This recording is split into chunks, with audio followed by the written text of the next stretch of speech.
Hi there, Subaru owners. Today in your 2020 Subaru Ascent, we're going to be taking a look at and showing you how to install eTrailer's Class 3 2-inch trailer hitch receiver. And this is what our hitch looks like when it's installed. That's right, it's completely hidden behind our fascia here. You can't see any of the hitch whatsoever. That doesn't mean it's not usable, because when we take our paneling off right here, this just pops right off of there, we can reveal our hitch underneath.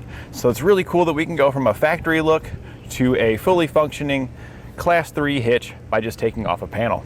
So it's going to be great for all of your towing needs, whether you're wanting to just use it for accessories such as bike racks or cargo carriers, or if you're wanting to use it to get some work done or pull some things behind you, whether you just want to bring a utility trailer or you want to bring maybe a pop-up camper or a small camper with you as well. Your accessories will attach using a 5/8" hitch pin and clip. One doesn't come included with the hitch, but we've got plenty available here at eTrailer, and you can also get locking ones to protect your investments. On top, we have plate-style safety chain loops, and they've got a moderate size opening, but due to the location here, it is going to be a little bit more difficult, I feel like, to get some of our larger chains in there. We've got a couple sizes here. Our smaller chains here don't seem to have any problem there. Our larger chain, however, can fit into place, but you do just want to be careful because that could vibrate around and potentially cause some damage to that area there. This hitch offers a 750-pound tongue weight, which is the force going down on top of our receiver. And that's going to be more than enough for anything that you would want to do with your Subaru Ascent here. You could put a 4-bike rack fully loaded up with 4 bikes in there with no problem. You could use the largest cargo carrier that we've got available here at eTrailer in there to free up a lot of space inside your vehicle for more gear or more passengers. It also offers a 5,000-pound gross towing capacity, which is how much that it can pull behind it. And with that, you should have no problem bringing smaller campers with you, pop-up campers, maybe boats and jet skis as well. As long as you keep them under a certain size, you should have no issue here. This hitch here is also rated for use with the weight distribution system. When using one, our weight ratings are going to stay the same. We've got a lot of different styles of weight distribution systems here at eTrailer, so you can check out those to find the best one for your particular vehicle and trailer combination. I will say though, with the way this hitch is, how it sits here, some weight distribution systems may have some issues installing here. We've got pretty much a flush mount right here at the receiver, so there's a good chance a lot of them are going to clear. Just pay attention to that when you're looking at drops and things like that on those weight distribution systems. Now, as always, I recommend that you verify in your vehicle's owner's manual and ensure you don't exceed any of its towing capacities. Now, I've got some measurements for you to help you when deciding on accessories. From the center of our hitch pin hole to the edge of our rear bumper here, we're looking at right at about 3 inches. That's important when determining if your accessories can be installed without contacting the bumper and if they can be placed in the upright storage position without contacting the bumper. And from the ground to the top inside edge of our receiver tube, we're right at about 23.5 inches. This is important when determining if you need a drop, a rise, or a raised shank on your accessories. And this one sits pretty high, so if you're going to be hooking to a trailer, in a lot of cases you're probably going to need a drop for this particular hitch. Now that we've covered some of the features of our hitch, why don't you follow along with us in the shop and we'll show you how to get it installed so you can have the confidence to do it at home. This hitch may look intimidating looking at it right here, but the fascia actually comes off pretty easily, and I was really surprised that we were able to get this hitch installed so fast. We'll begin our installation here at the back of the vehicle with our liftgate open. We'll need to remove the panels just on the outside of our taillight assembly here. They'll just pop out, so we're just going to use a trim panel tool to get behind the top here, and we're just going to pop it out. This does just get pulled straight rearward, just like that, and then we'll just set it aside. Down here at the bottom, we have a bolt that we'll need to remove using our 10mm socket. Once we've got this one removed, we'll remove the other one on the other side the same way. Next, we're going to come to our wheel well. Located here at the top, you're going to have a push pin fastener.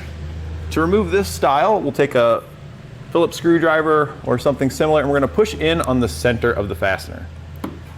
Once you pop that center in, that actually releases the locking mechanism on it, and we can get behind it with a trim panel tool or a screwdriver now and just pry it out of there.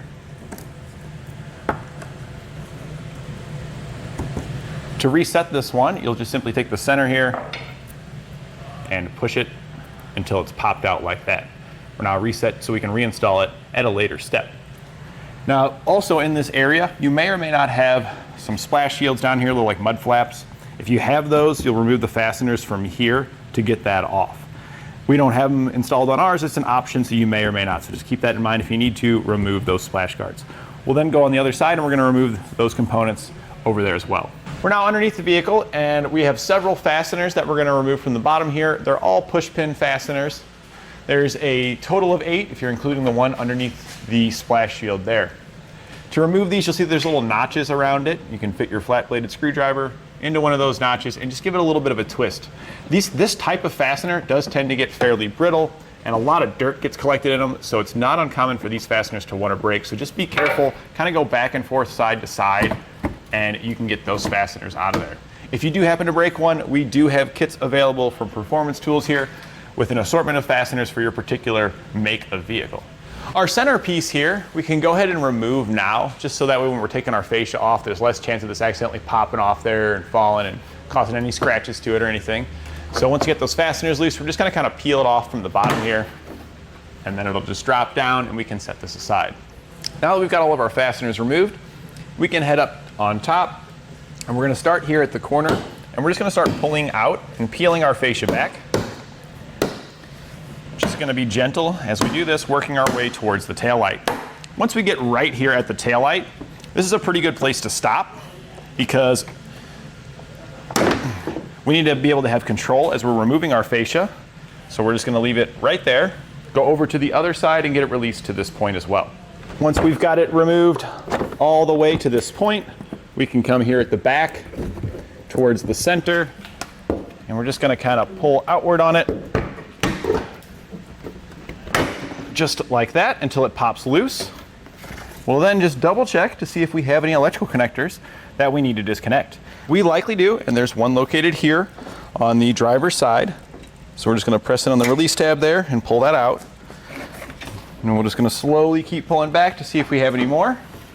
But it looks like we don't, so we're all good there. We'll now take our fascia and set it aside where it won't get damaged.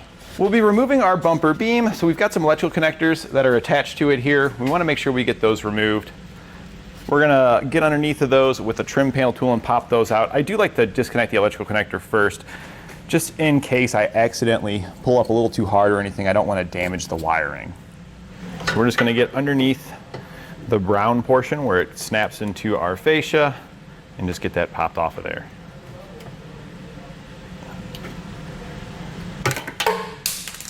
And we'll get this one popped off of here as well. We'll then use our 17mm socket to remove the bolts from our bumper beam. What I like to do when I'm removing these is the studded one here.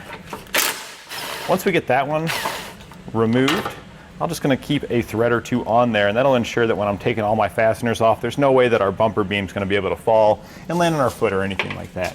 So we're gonna do this on this side as well as the other side to get all these removed.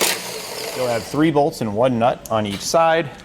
After we have those removed, we can go back and just take off those nuts that we had there and then slide our bumper beam off. We'll set it aside as we're not going to be reinstalling it. On each side behind our bumper beam, you'll see there's a tab that's sticking out here. We need this to be flush for our hitch to fit flush against our vehicle, so we're just going to take a hammer and just knock that right on the inside just like that. We'll do the same thing on the other side. So now we're going to grab our hitch and we're going to be putting into position. I already took the nuts and sat them on the back there, so they're prepared for me.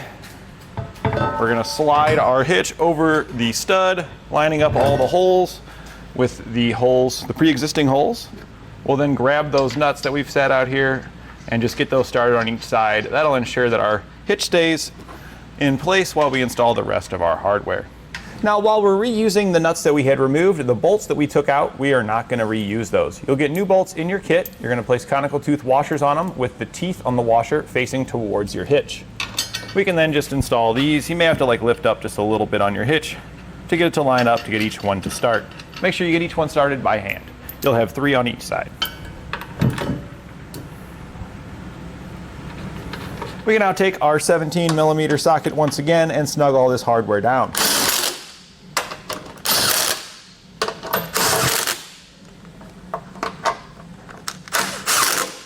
We can then go back and torque all of our hardware to the specifications outlined in our instructions.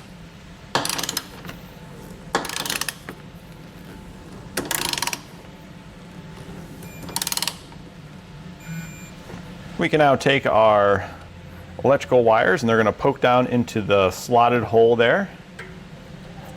We'll We'll then reconnect any electrical connectors. There was another one just like this on the other side. We pushed that one in the top as well. And then you'll get some zip ties into your kit so you can further secure those with the included zip ties. What we'll do is we'll take our zip ties first and place them in, just like that. And then this will actually squish down over our zip tie. And then we can just secure it in place. We'll then just trim off our excess and secure the harness over on the other side of the hitch the same way. Now I know I took the fascia off by myself, but it's probably easier to get an extra set of hands to put it back on because it's so wide. It can be very difficult to get this in place without scratching up the outside. Taking it off is a lot easier. You can have more control. But we're just going to lift it up, making sure we kind of peel outward a little bit on the sides so we're not scratching anything. And then once we get it kind of lined up, then we'll come towards the center, just snap in the center in place, and then you can work your way down the sides, pushing those back in place as well. And then you can work your way down the sides, pushing those back in place as well. We can then reinstall all the fasteners that we had removed in reverse order of how we removed them. When you reinstall these, we had already reset it into the correct position. It just slides into place, and then you'll just push this until it's flush like that, and then you're good. Now that we've got all of our fasteners reinstalled, you can see our hitch is located here. All that's left then is this panel. This panel is removable so you can use your hitch. So really it depends if you're going to be using it. You'll want to just leave this panel off. It has just the two fasteners at the bottom that holds it on, and then it just snaps into place.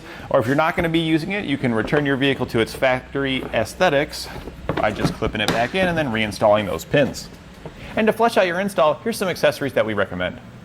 And that completes our installation of eTrailer's Class 3 2-inch trailer hitch receiver on your 2020 Subaru Ascent.